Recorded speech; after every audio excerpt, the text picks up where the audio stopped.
Now, I did not, I was at that time, in 1939, I was 5, so I did not, they did not talk it over with me, but they took me to an office with a suitcase, and they related this to me later on, is I was being interviewed and blah, blah, blah.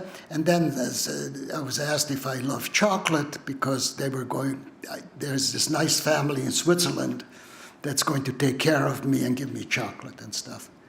And my mother said, when I heard this, I started screaming and I made such a scene that they changed their minds promptly and they decided that the three of us were just going to make it on our own. Now, where my parents were born, in the region of Czechoslovakia, used to belong to Hungary. And then it became part of Czechoslovakia after World War I. And when it became, now it was Czechoslovakia, but Hitler awarded Hungary for becoming an ally of the Nazis certain regions, including where my parents were born. So now they suddenly realized, well, we no longer were Czechs, so they were Hungarian. And the problem was I was still a foreign-born. I was subject to Germany because of where I was born.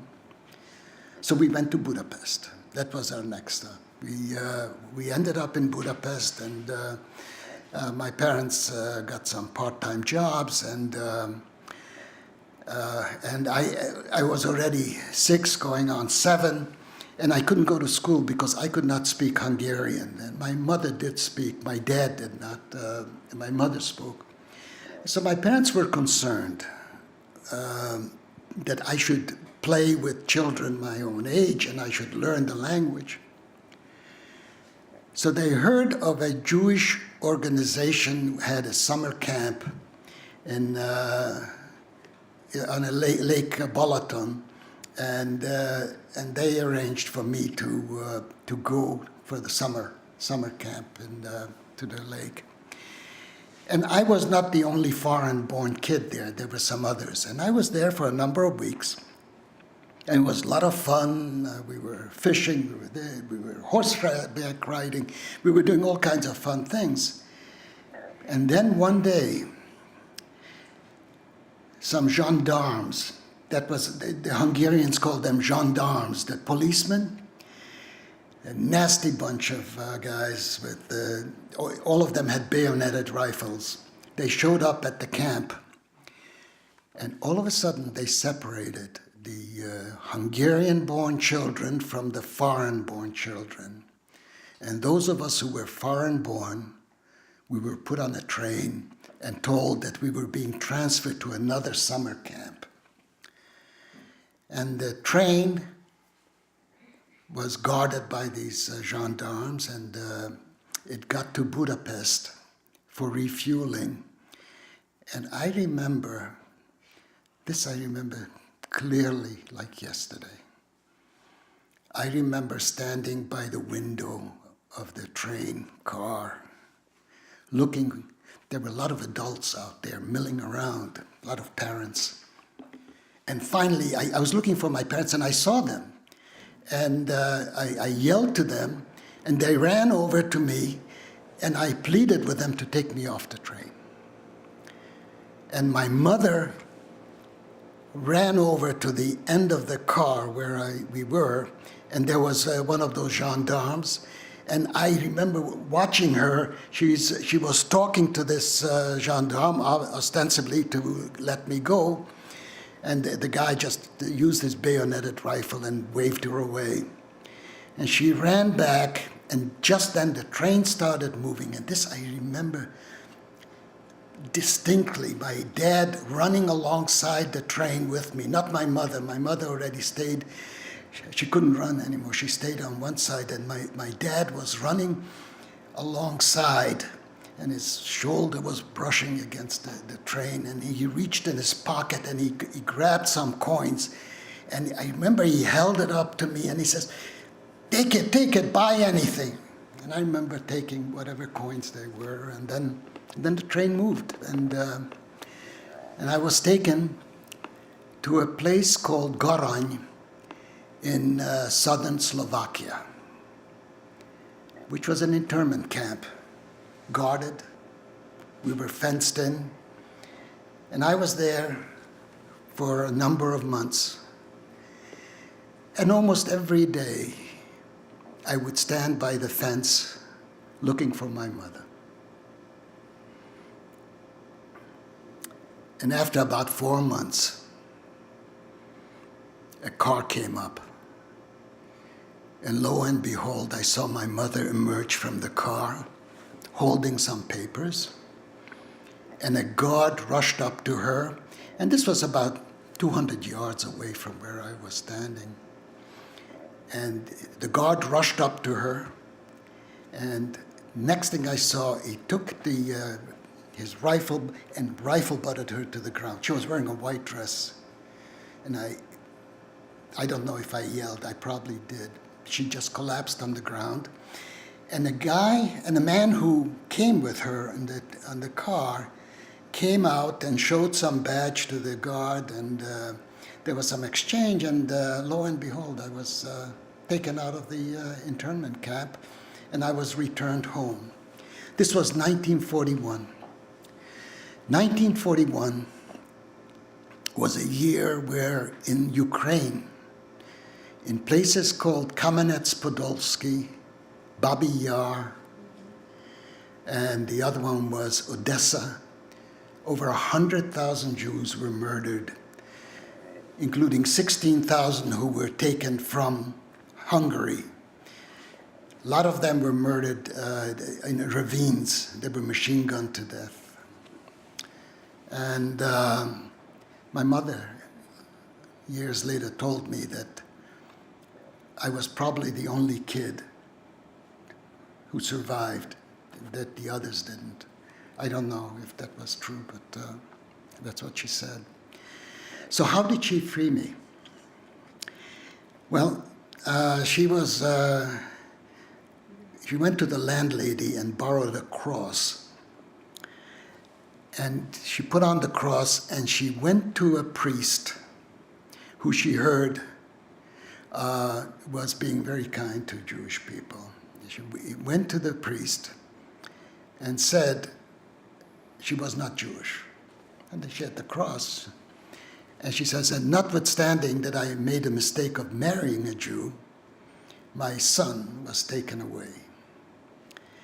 And what the priest did, he gave her a form, a baptismal certificate, and they filled in, signed baptismal certificate, and it was signed by him, and my mother filled in my name, and she took the baptismal certificate to the Department of Interior, and she was a very good actress, by the way.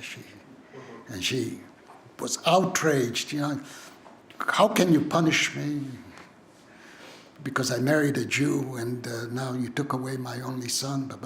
And anyway, so there was a man who took an interest, and I will not fill in the blanks. But anyway, that's how I got out of the camp. So this was 1941. Then came 1942. We struggled, and then suddenly my dad was taken away. He was taken to the forced labor camp, but he was very lucky because they decided to train him to be a fireman. At that time, in 1942, about 50,000 Jewish men were taken.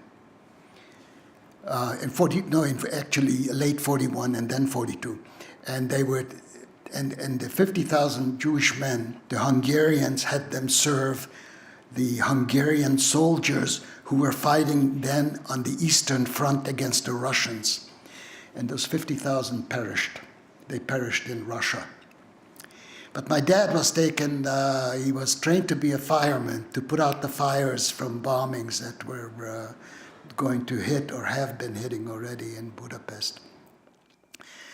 And my dad was standing in line, and he was waiting to climb a ladder he was ordered, that there was a Hungarian soldiers ordered for him to take a fire hose and climb up the ladder and put the fire hose on the second or third floor, I don't remember which, and then climb back down.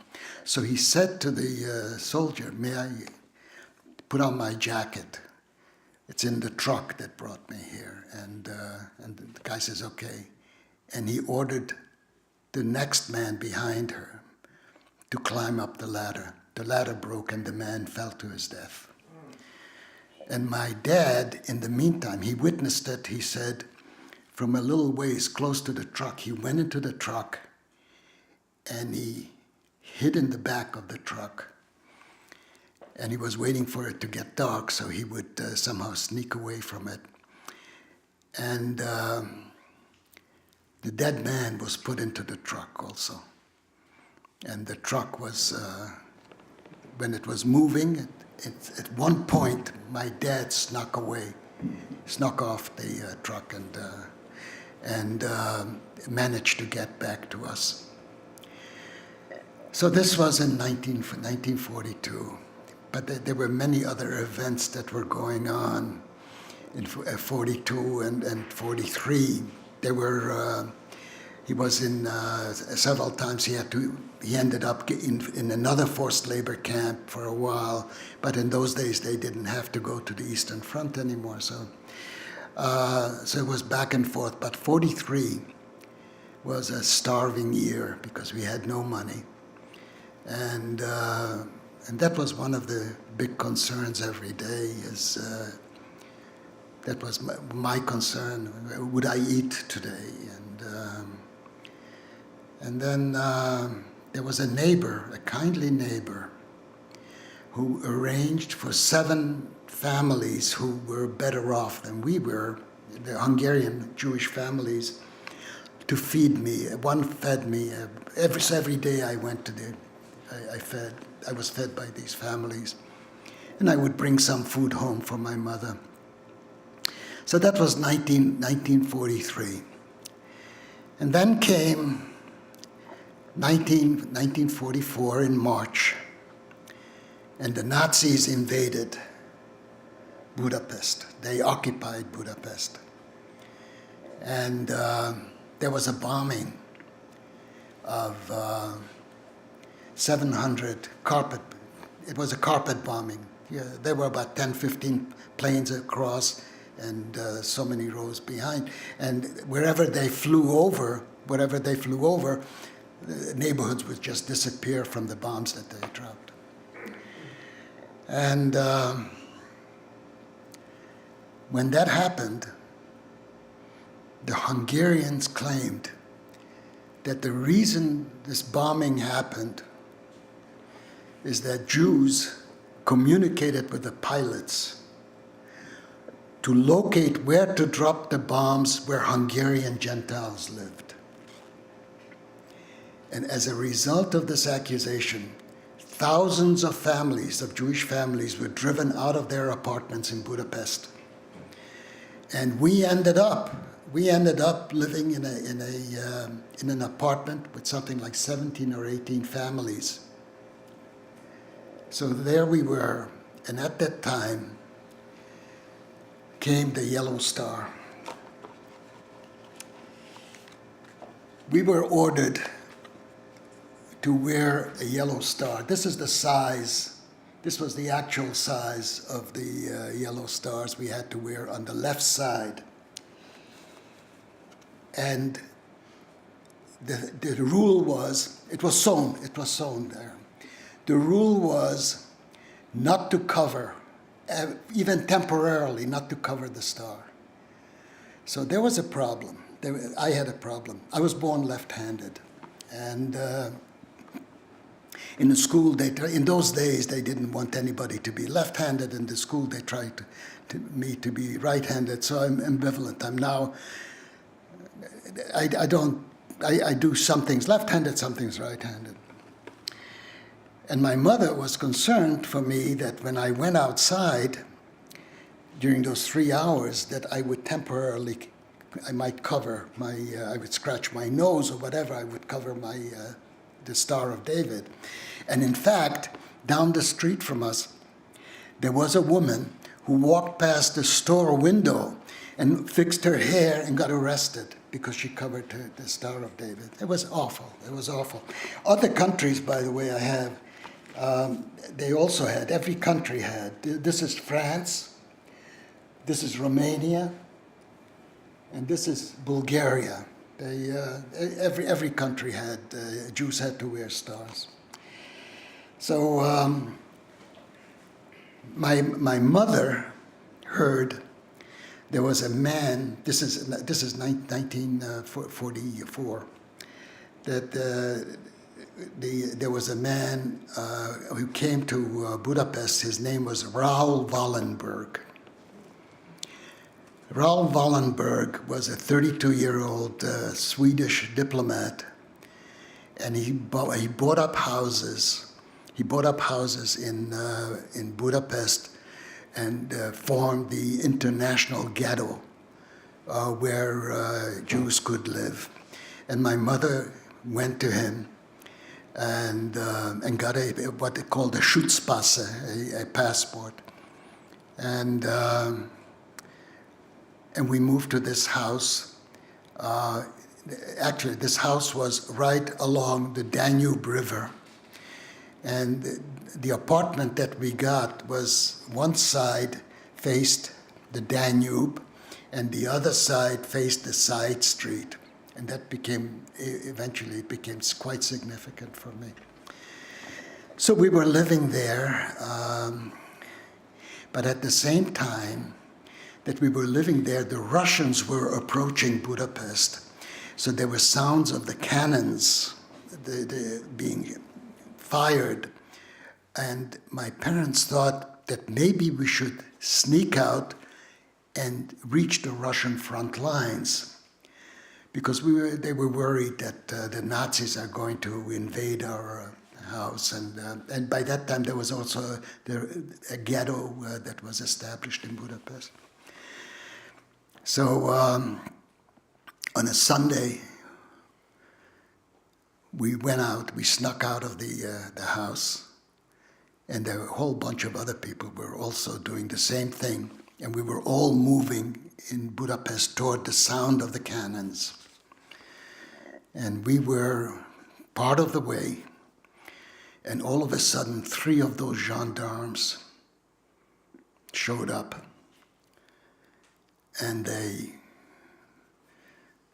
they separated the Jews from the non-Jews, and they lined us up and were ready to shoot us. And I remember holding my mother and my father's hand with our faces against a brick wall.